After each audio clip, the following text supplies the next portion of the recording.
Welcome to the Future of Diversity, a guest chef program inviting chefs of color to showcase their talents in culinary ventures at Osteria la Spiga. My name is Sabrina Tinsley, and I am the executive chef and co-owner of Osteria la Spiga. And with me this evening is Chef Shaili Parekh. Shaili's earth and spice concept was inspired by flavors cherished in her childhood and her travels throughout India. She playfully reworks Indian classics into modern iterations brightened by herbs, greens, and flowers that she forages in urban gardens and in the wild.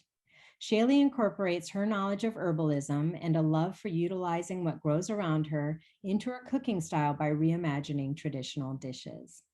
Shaili currently runs a meal program at Hunger Intervention Program, cooking and serving a large volume of healthy meals to community members. She's passionate about food justice and using food access, education, and celebration as a means to heal and empower others. And she is also a graduate of the Seattle Culinary Academy and worked at the beloved Northwest restaurant Tilth, where she learned fine dining techniques and was encouraged to create seasonal dishes for the menu. Welcome, Shaili. Thank you. Thanks for having me. Oh, yeah, of course. All right. So I want to dig right in and talk to you a little bit about like the formation of Shaili Parekh. Like you grew up in Arizona, and as a child, in that community, I'm just curious to know like what was it in your childhood that kind of led you into food? Like, were you surrounded by food? Tell us a little bit about that. Yeah. So growing up at home in Arizona, we grew up eating mostly Indian food, specifically from the region of Gujarat, which is in on the western side of India. Now, Gujarati food, you don't really see it a ton in restaurants at all. In Indian restaurants, it's really just not in the picture. So it's very regional. It's quite a bit different. It's very let's say very vegetarian. Not a lot of cream, not a lot of like rich cashews. It's very kind of like healthy and wholesome, and I as a child did not like that food at all. And it Oh, couldn't compete with like the cafeteria, like pizza and like pasta and all of that. And so when I was younger, I was didn't want to eat it, and basically my mom was like, "Well, if you want to eat something different, like I'm not going to make it for you. You have to make it." And so that's how I kind of got into cooking. In the first place was I was like, "Well, I'm going to get in the kitchen and I'm going to figure out how to make other food." But now I love that food a lot, and I have reintroduced it to myself, and I have a big appreciation for it now. that's awesome. It's interesting how we come kind of full circle, with our upbringing, there's always like that period of rebellion, and then we come back to center, and then, we appreciate and enjoy. So that's awesome to know that that happened. So you grew up vegetarian, Mhm. 100%. So I'm curious to know, like, if you grew up vegetarian, did you eat meat at all? Let's say if you didn't eat meat at all, like how old were you when you ate your first meat? Because I know you eat meat because I've witnessed it. So how old were you when you ate the first meat, and what was that experience like? So I think the first time I ate meat, it wasn't intentional, and I don't think I understood I was vegetarian because I was probably like 5 and I didn't understand what that was. We just ate that way, and that's all I knew. And I think we went to an Olive Garden with like some family friends, and their kids ordered off the kids menu, and it was like chicken fingers. And I think I had one, and I didn't really even realize. And my dad found out later, and he got really, really mad. So I was kind of, it was very much like I couldn't talk about that. I from then on knew it was, a big no no, and it was something my family did not approve of because for them it's also kind of a religious thing. It's something they grew up with, and to them it's like pretty a pretty not okay thing to do. in terms of like morality.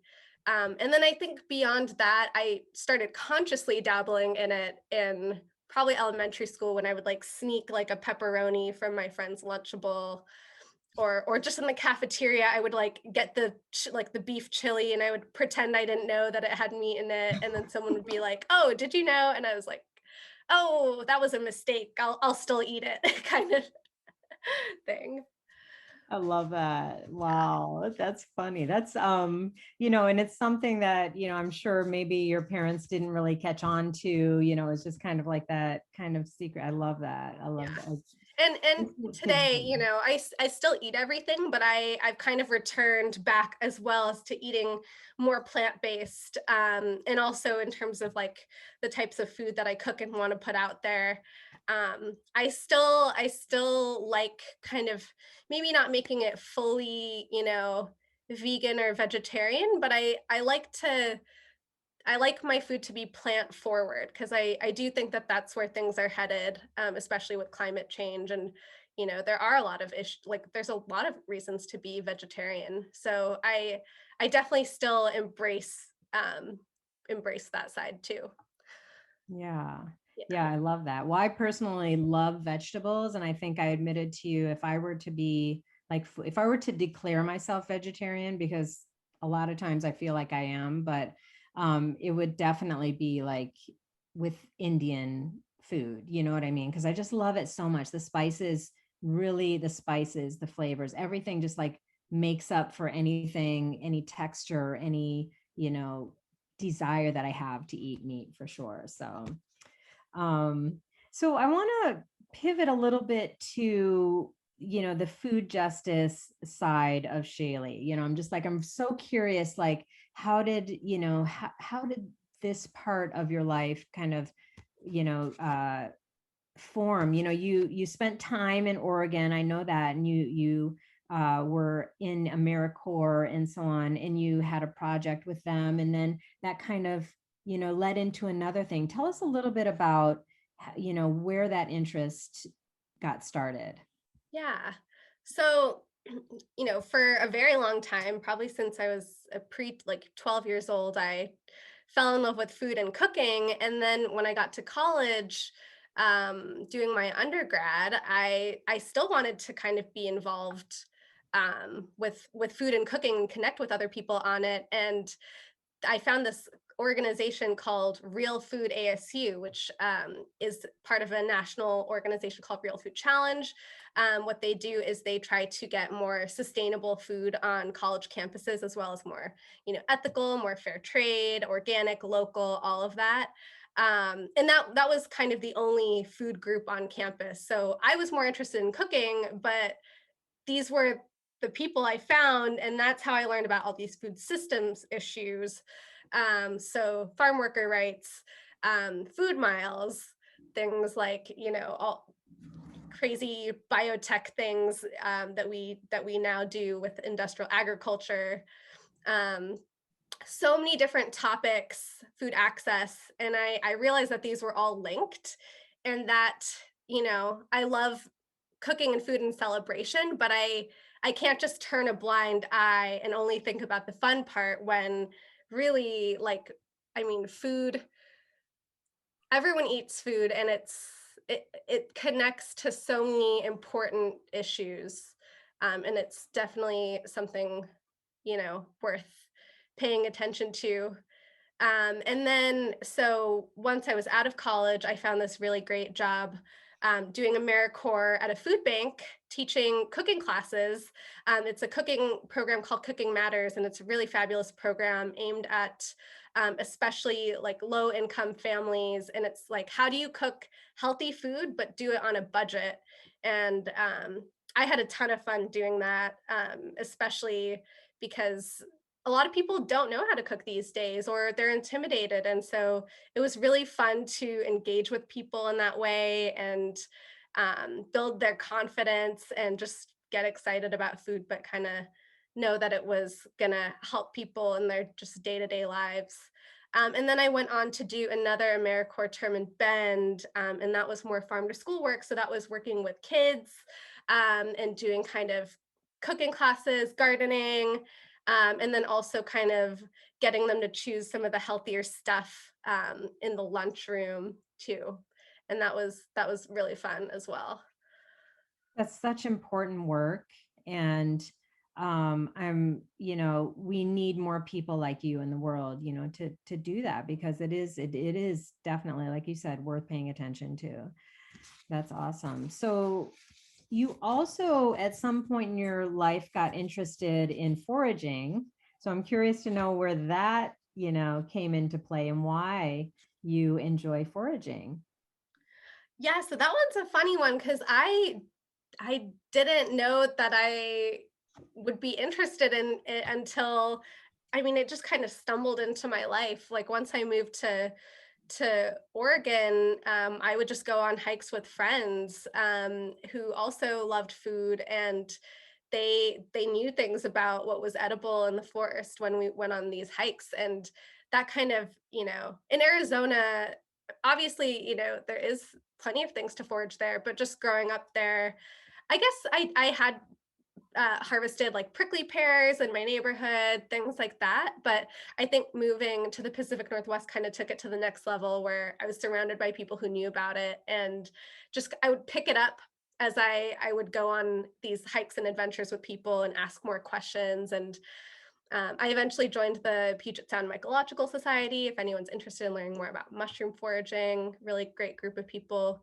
But I think that I took such a liking to it just because it combined so many of my um, passions. And I feel like you're getting food, you're in nature, and it is free, which is very appealing to me because I'm a cheap person, and I can really appreciate all of that. But I just love how present it makes me, in this kind of world where there's all this technology, there's all these distractions. It's such a like tangible thing, and it's kind of primal too. You kind of get into this like headspace when you're foraging that feels human, and it's very, Yeah. I like to tap into that.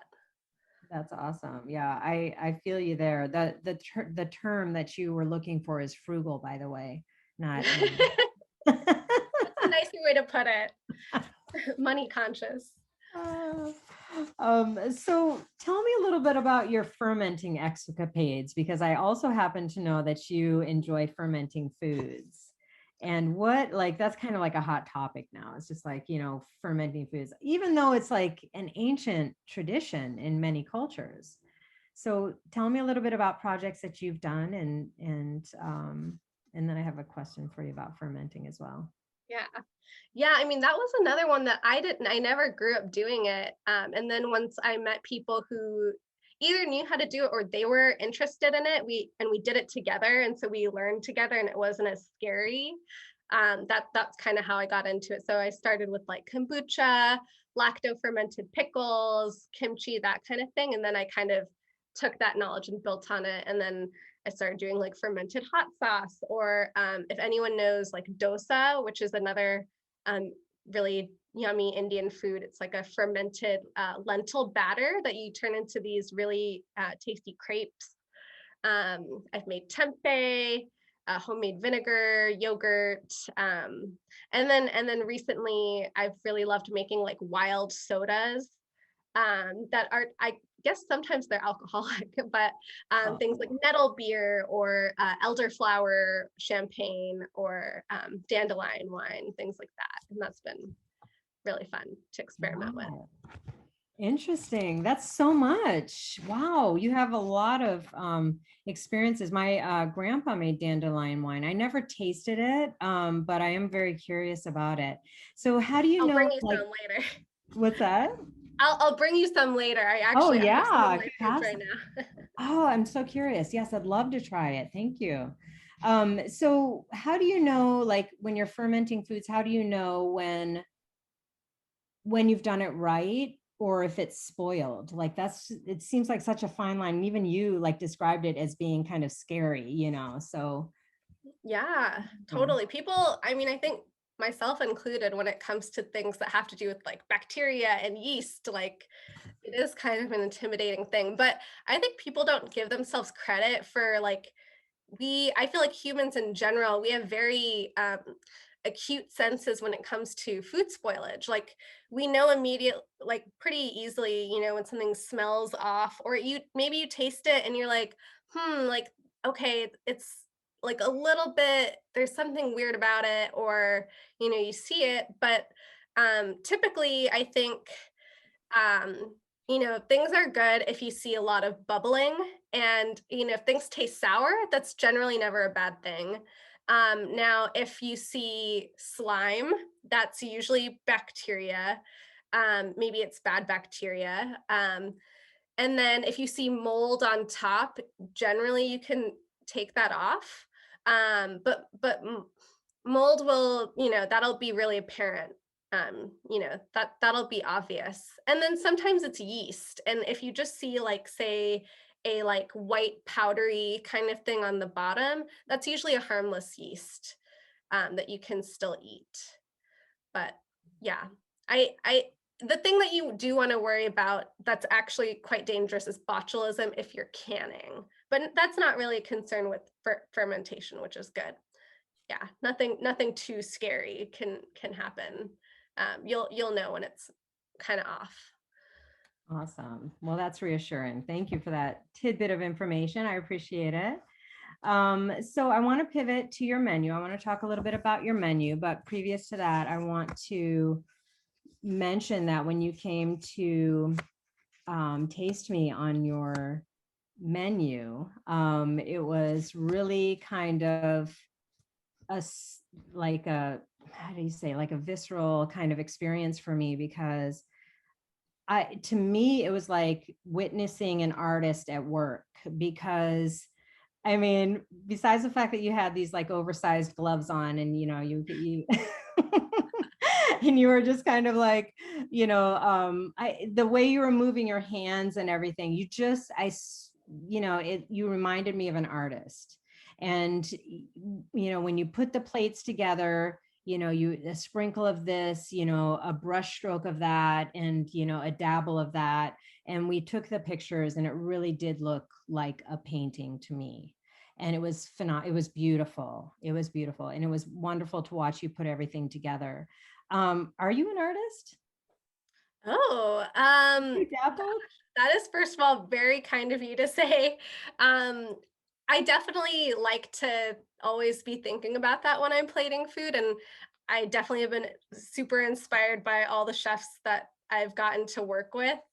I do love to paint and draw, and I grew up doing art. I don't do it as much anymore, like visual art. But when I was little, I was like, I wish someday I could be both an artist and a chef, like part time or something like that. And so I guess that's kind of the way that I channel that part of me too, is in my food.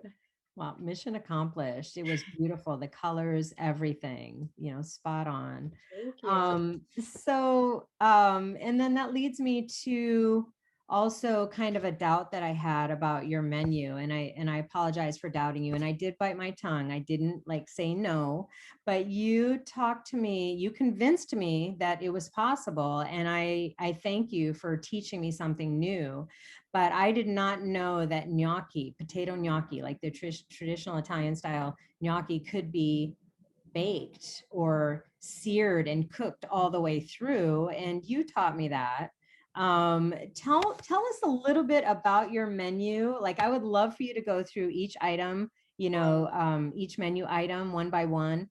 Talk about the names too. I'm curious about the translations of the titles. Sure, sure. And about the gnocchi, I only figured out that you could pan fry it from frozen without boiling it first, because I was just thinking about logistically. I wanted to make it easier. So I was like, let's experiment and let's see if it works. And I'm glad it did. But anyways, I'll start talking about the first menu item, which is the dal tadka. And so what that means, dal just means lentils. So a lot of people are familiar with dal. And what tadka means, it's a word that means tempering, as in tempered spices. So in this type of dal, and a lot of Indian dishes, rather than adding all of the spices at the beginning, a lot of times you'll cook the dish and it'll be more simple. And then at the very end, you will heat up some oil and you'll get your ginger, garlic, green chilies, and then your cumin, your mustard seeds, and some of your dry spices. And you'll get get all of that those aromatics into the oil and kind of sizzle it, and then you'll add it at the end, and that adds a totally different flavor. And so yeah, so this dish, I've put some pureed watercress in there. There is dal in India that has like spinach in it sometimes, so that, not too different. And then I've got a momo in there, which is kind of like a Nepali Tibetan dumpling that you still find in some places in India. Usually it's not paired with dal, but I thought that would be a fun little thing. Yeah, and then so the next dish, one of the entrees is dum aloo. So that is a dish with so aloo means potato, and dum means like pressure cooked. Um, so that's how that gets that name. And it's typically fried potatoes, like little tiny potatoes that get deep fried, and then there's the gravy. And so this was kind of my riff on that, because I figured, pan fried potato gnocchi, that's a little bit, that's kind of similar, but just a little bit different. And then the gobi Manchurian.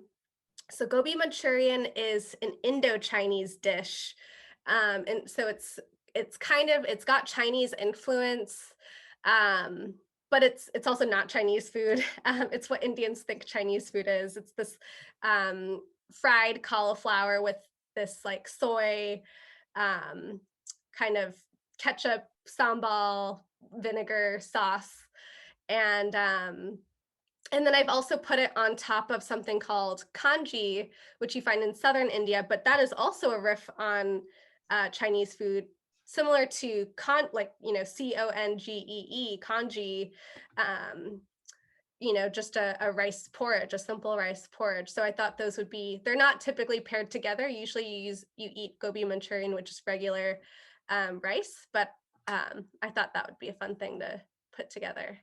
And then the last dish, the dessert, is it's called Katli Kataifi. And so Kaju Katli is a dessert that's typically it's basically a cashew. Kaju means cashew. Um, I guess you would call it's kind of like a little cashew marzipan or cookie. It's basically a cashew paste that gets set up, and it's usually a diamond, and they put this pretty silver foil on it. But instead, we're using it more of like a cream. And then that gets put in this little nest. And kataifi is like a Middle Eastern, like a phyllo dough, a shredded phyllo dough. And so I thought that would be a fun medium to give it more texture. But hopefully the flavor is similar to the traditional dessert. Well, I can attest everything was amazing. I really, really enjoyed everything. And that dessert is absolutely to die for. So, yeah. So, your pronunciation is amazing. What language is that? What language are you speaking? Yeah, so I mean, some of these dishes, they're mostly in Hindi, but that and Hindi is the national language, which I don't speak fluently, and even my mother tongue Gujarati, um, I guess it's not exactly my mother tongue, but it's what my parents speak, and I'm not fluent in that either, so it's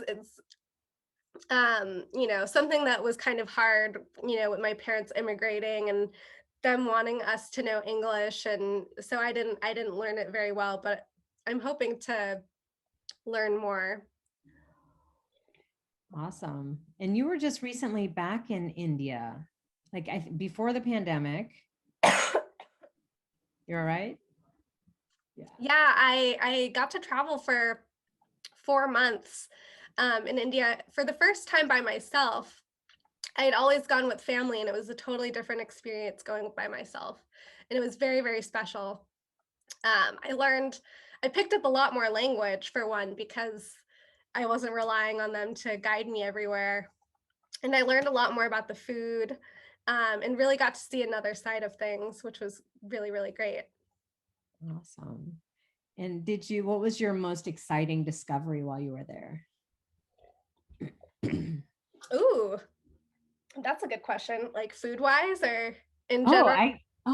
I think just across the board, because I mean, to me, like if I were to go to India, I know my sister's on the call, she's been to India, and she's talked to me a little bit about it.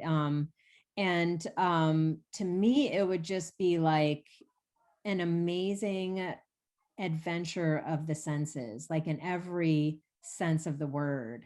I don't know if there's anything, I guess food, or even just like, even like, what landscape, excited you the most? Like what was, Yeah. yeah.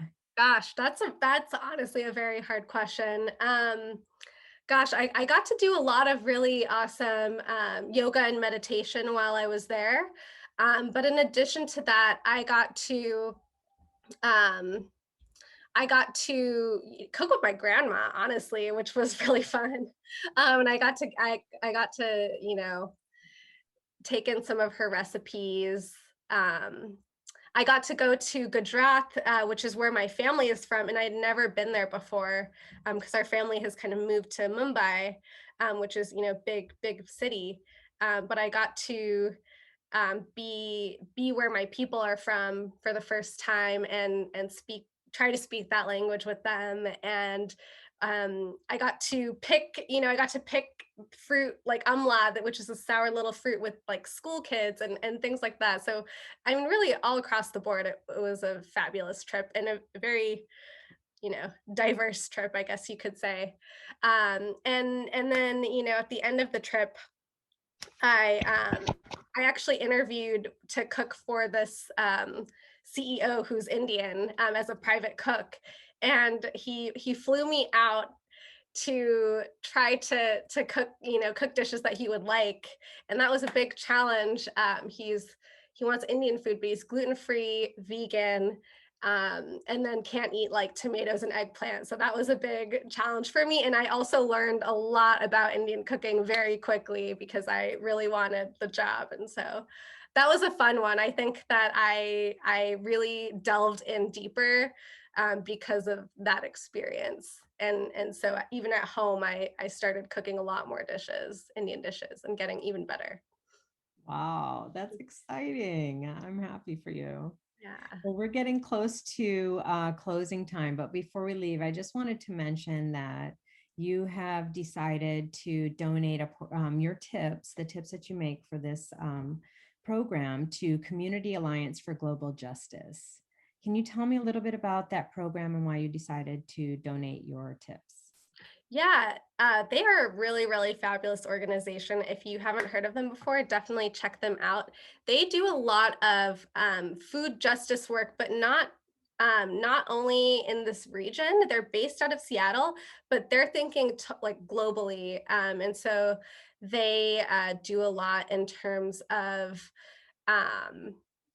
thinking about like what kind of agricultural policies is, what role does the US have all over the world, like in, the continent of Africa, in terms of what agricultural policies are we putting and what implications will that have on our future in terms of GMO salmon like hitting the markets very soon. What implication does that have? What implication do dams have on native populations here in the Northwest? They do really a lot of different pieces, but they think very big picture.